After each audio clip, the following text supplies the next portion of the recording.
it could be a very long list, but just to, and I've mentioned some folks already, but I do have to, I should start with my family because one thing about this line of work is it isn't a 9 to 5 job, and you you put in way more hours than what you are being paid for because you care about what you do and you want to do the best job that you can. So my family, my husband and I have two grown daughters, and they have always been incredibly patient with me and understanding. Mom's, it's after dinner and mom's heading back out into the field again because she's got a Cub Scout hike, or whatever it is, those kind of things, or away for weekends to do some adult education things. But so I'm certainly appreciative to them, my husband Matthew and my two daughters Maureen and Laura. And then I mentioned a whole cohort of my prior professors and folks at Purdue, but certainly the faculty that I've worked with over the past several years in my career at Purdue, the folks that are there now, I'll think of a few of them anyway.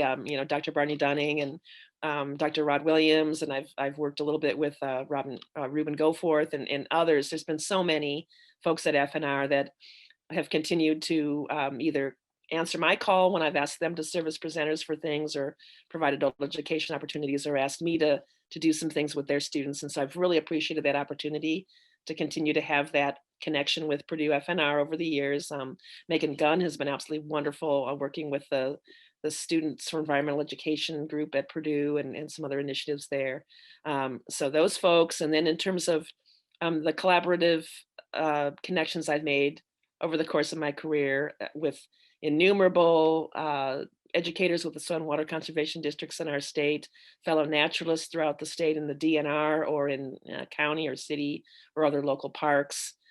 Those collaborations have also become a source of great joy in terms of great friendships that we've developed over the years. So, I mean, truly all the partnerships I've developed, which enable me to do what I have done, are part and parcel of this award, because those folks and those agencies that I've collaborated with are all doing wonderful work as well. And not everybody gets an award, to kind of hang on their wall or whatever to speak to the good work that they're doing.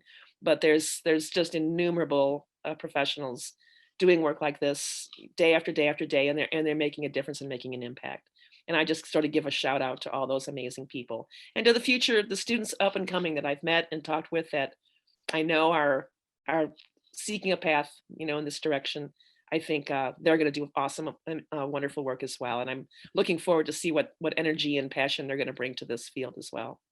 It's kind of crazy, but I do not have a staff. So occasionally I'll have little part-time helpers from, time to time, but for the most part, what I've been able to do has relied heavily on volunteers as well. So I mentioned one woman, Joan Moore Samuels, who has been an incredible, tireless community volunteer for 20 some years that I've known that particular woman, and so many other folks involved in our Wednesday in the Wild series, for example. Susan Ulrich with the Audubon Society, and a former Chase Award winner, I do believe, and she's an amazing community volunteer.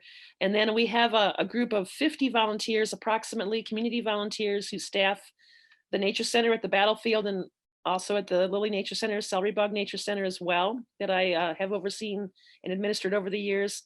And those people are gold. We have one gentleman he was volunteered for 38 years at our Nature Center at the Battlefield. Since the day we opened our doors, that man has volunteered. We have so many volunteers. His name is Carl Hager, and so many volunteers who have shared literally, dozens of years of their lives serving as volunteers at the nature centers or through educational efforts. And those people are the unsung heroes, because they're giving their greatest treasure, which is their time, to enhance the initiatives that we are providing the community in terms of outreach related to wildlife and natural resources. So yeah, the volunteer component of what I do is the unsung, hero, really.